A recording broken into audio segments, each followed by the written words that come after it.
Today, isi-share ko po sa inyo yung ginagamit nating potting mix nito para lalong umusbong at parang lalong sumuloy yung kanilang mga babies. Kaya naman, ngayon pa lang, i-prepare nyo na po yung mga gagamitin nyo kasi mas maganda kung mas marami kayong mga alagang mga. So, ito na po yung ating gagamitin. Kung makikita nyo, meron ako dito.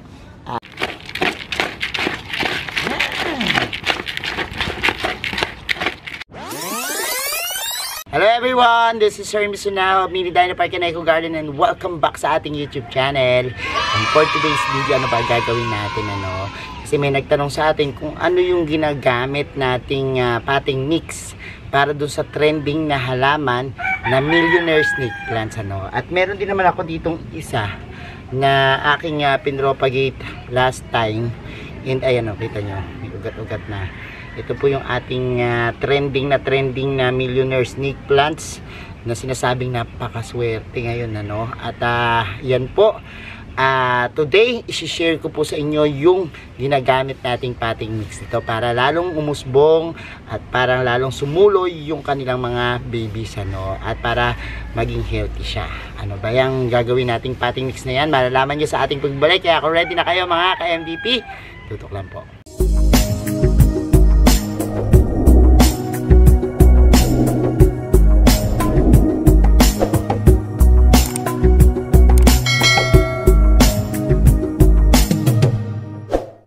So tuloy-tuloy tayo sa ating serye dito sa ating YouTube channel nung pag-aalaga ng millionaire snake plants na tinatawag.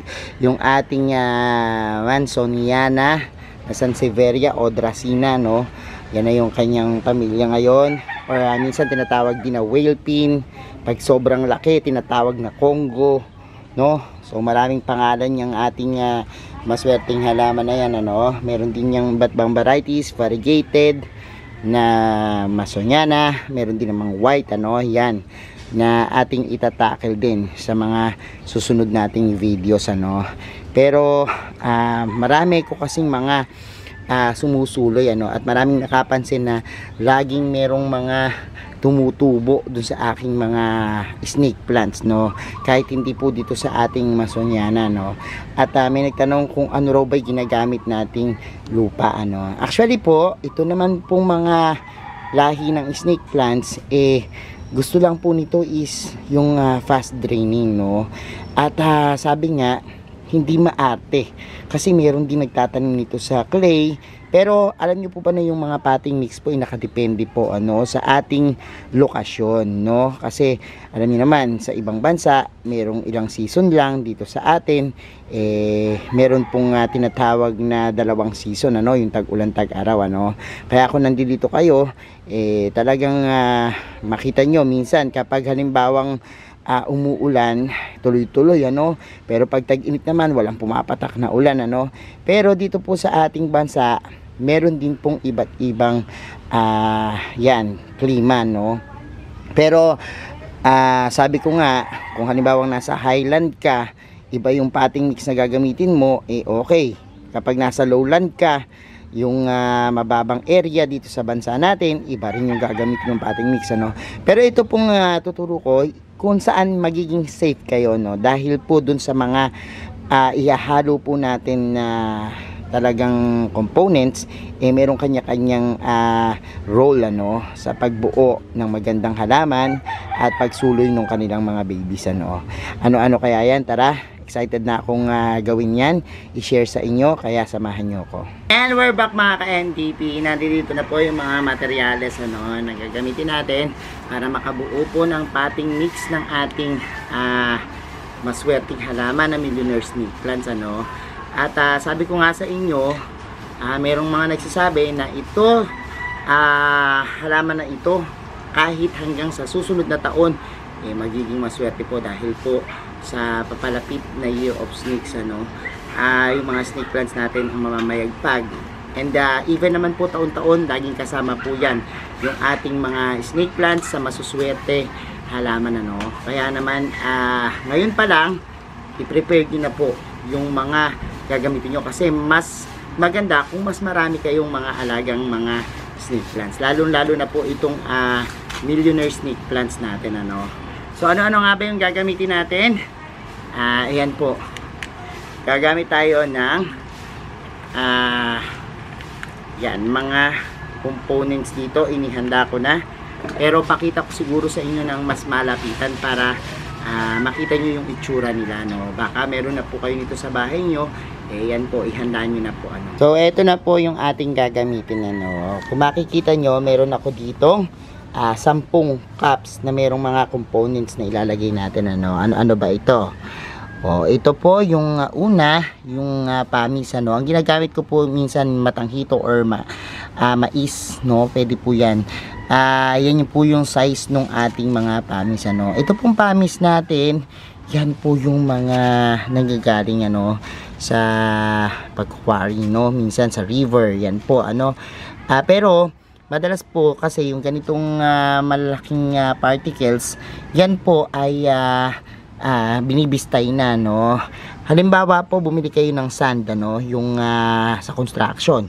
Makita nyo po minsan nagbibistay dahil hindi naman kailangan yung malalaking part. Yan din po yun, ano. Kaya lang po, hugasan yung mabuti, no. At yan po, yung ating 4 na cup, yan po, parang 40%, ano, yung gagana dyan dun sa ating pamis, ano. And sunod naman natin, ito po, mix na po ito, no. At nabulok na po kasi, naging compost na rin. Ito pong ating tinatawag na rice hull, no. O yung ipa, no, na nakahalo na po sa compost, no. At kumbaga, ito po yung ilang buwan na yung nakakalipas or linggo na talagang nadidecompose na yung iba, no. So yan po yung gagamitin natin. Kung meron po kayong sariwa, pwede rin naman, pero mas preferred ko po kasi yung mga ganito na, no, na nadidecompose na, no, kasi mas mataba. Yan po, 2 cup yung gagamitin natin. So 20%, no, sa ating hatian. And ngayon nakita niyo tong 4 na to, ano ba yung mga yan, ano. Ito po, meron ako ditong mga barks ng trees. Yan. Yan. Itong barks ng trees natin, ito alnos to galing po Benguet pa yan, ano. Pero pwede rin kayong gumawa niyan. Manguha lang kayo ng mga dahon na nahuhulog, yun pwede po nyo gawin, ano. Or pwede kayong gumamit ng acacia leaves, no, mas maganda yan. Tsaka yung barks ng trees, mas maganda yan, ano, kasi may fungicide na yan. Pero eto, gagamit din kayo nito, yung tinatawag na carbonized rice hull, no. Kung wala kayong ganito naman, pwedeng pamalit nyo po uling, no, o charcoal, yan yung tawag yan, no. So tigitiisa lang po yan. Tapos eto naman, coco peat, no. Yan po yung coco peat natin. Kailangan din po yan. Explain ko sa inyo kung bakit, ano, mamaya pag naghalo tayo kung anong mga role niyan, ano. Tapos this one naman po, ito yung ating vermicompost, no, o vermicast na tinatawag. So tigiti isang cup din po sila. So yan, papatak na 10%, ano, yung mga yan each, no. So para makagawa tayo ng 100% na potting mix, no. So this one naman po, meron tayo ditong osmocot. Mamaya ituturo ko rin sa inyo kung paano gagawin yan, ano, sa ating osmocot, ano. Ito pwede namang ihalo or pwede ring ipabaon. Ako minsan ang tawag ko dyan yung pabaon, no. Mamaya makikita nyo yan. So ang gagawin lang natin ngayon is imimix natin tong lahat ng to. Unahin muna natin tong ating pamis, ano. Itong pamis po kasi siya yung nagbibigay ng pagiging fast draining dun sa ating halaman, ano. Kasi napakagaan po nito. Tapos porous, ibig sabihin nakakapasok po yung mga hangin at tubig, ano, mas mabilis kapag meron. So ito pong 4, lagay natin yan sa ating mix, no. And ayan, lagay natin yung ating pamis. And ayan, lalo na po natin yan, ano. Next natin yung ating yan, yung ating rice hull na bulok. Lagay natin yan. And lagay din natin yan, no. Tapos lagyan na natin tong ating mga yan. Pero bago yan, bakit yung rice hull, ano? Kasi po maganda rin po yung rice hull, nagre-retain po siya, no, ng moist. na talaga namang ginagamit sa halaman, ano. Hindi siya talagang namamasa-masa at mabilis din matuyo, kaya naman maganda rin siya, no, na atin pong ihalo para maiwasan yung root rot, ano. Ito rin naman po yung mga bark of trees, yan po dahil po dun sa kanyang particles na talagang medyo malalaki, kapag halimbawa medyo merong texture, nagbibigay po ng fertilizer, ano, ng talagang pataba dun sa ating halaman. Sunod na natin yung carbonized rice hull. Yan naman po yung sanhi para po maging fungus free yung inyong mga lupa, ano. And ito naman po yung ating coco peat, lalo na po kung magtatanim kayo ng snake plants. Ito po yung mabilis magpasuloy dahil po siya po naman yung nagpapaganda nung rooting system ng ating snake plants, ano. Dahil po lalo na kung halimbawang yung inyong snake plants po or yung inyong millionaire snake plants ay talagang bago pa lang o wala pang mga roots, maganda po yan, ano. And eto po, lastly, para makakuha ng sustansya yung inyong halaman, lagyan nyo po ng vermicompost. Pero kung wala kayong vermicast na tinatawag, ang pwedeng substitute po dyan is mga manure, carabao manure, chicken manure, pwede nyo pong gamitin yan, cow manure, no. Yan po, pwede na po yan. Tapos halu-haluin nyo lang po yan, ano. Haluin natin mabuti yung ating pating mix na yan, nang sa gayon yan yung gagamitin po natin, ano, sa pagtatanim po nun ating millionaire snake plants. So haluin muna natin mabuti.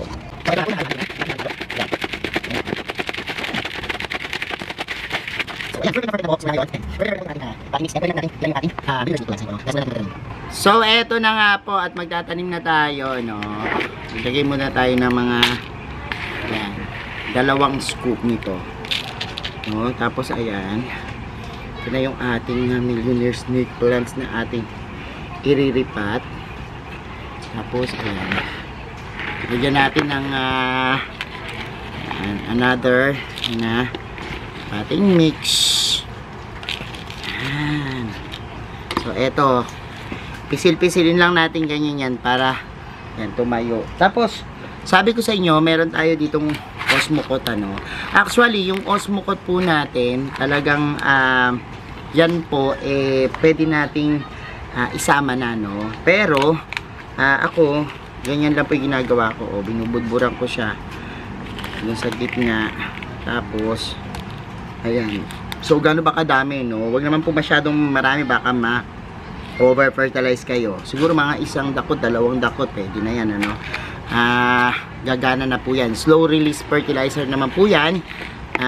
Talagang unti-unti niyang nilalabas yung mga patabaan. Hindi katulad ng iba, bigla. Kasi minsan pag nag-over fertilize po tayo, ang nangyayari po yung ating mga dahon dumidilaw at yan, namamatay yung halaman natin, ano. Kaya lahat ng bagay dapat in moderate lang po yung ating paggamit, ano. So eto na yung ating millionaire snake plants. Siguro yan, last na yan. And ayan po yung gagamitin natin, ano. Napakabilis po nitong mag-drain.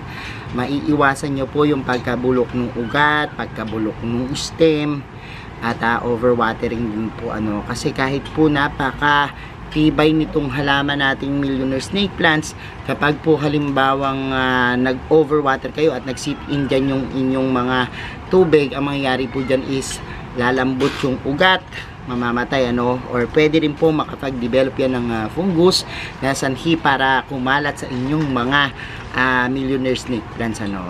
At yan po, pag maganda yung inyong lupa, talaga naman pong susuloy dyan yung inyong mga magagandang mga halaman, ano. Mas dadami, mas lalago, at syempre yung mga benepisyo, no, tulad ng paglilinis ng hangin, mas papakinabangan nyo po kapag healthy yung plants nyo, no.